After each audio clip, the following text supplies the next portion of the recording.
6 April 2026 रोजी पहाटे सुमारे 3:30 वाजण्याच्या सुमारास मिरज तालुक्यातील कौलापूर येथे सिद्धेश्वर मंदिराच्या पाठीमागील बाजूस किरकोळ कारणावरून झालेल्या वादातून एकाचा खून झाल्याची धक्कादायक घटना घडली।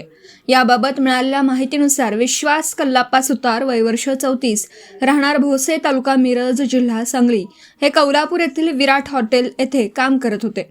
दरम्यान कौलापूर येथील रोहित उर्फ नवनाथ श्रीरंग नाईक वय वर्ष 25 याच्याशी त्याचा धक्का लागल्याने वाद झाला।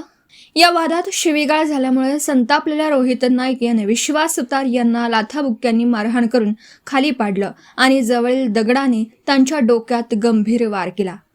घटनेनंतर स्थानिक ग्रामस्थांनी जखमी अवस्थेत विश्वास सुतार यांना तात्काळ सिव्हिल हॉस्पिटल सांगली येथे उपचारासाठी दाखल केलं, मात्र उपचारादरम्यान त्यांचा मृत्यू झाला।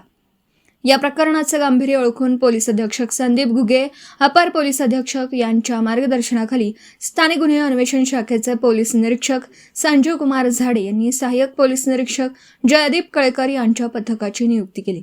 गुप्त बातमीदाराकडून मिळालेल्या माहितीच्या आधारे आरोपी रोहित नाईक यास कौलापूर येथील सिद्धेश्वर मंदिर परिसरातून ताब्यात घेण्यात आला।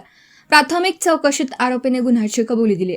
या प्रकरणी सांगली ग्रामीण पोलीस ठाण्यात खुनाचा गुन्हा दाखल करण्यात आला असून आरोपीस पुढील तपासासाठी सांगली ग्रामीण पोलिसांच्या ताब्यात देण्यात आला। अधिक तपास सुरू आहे।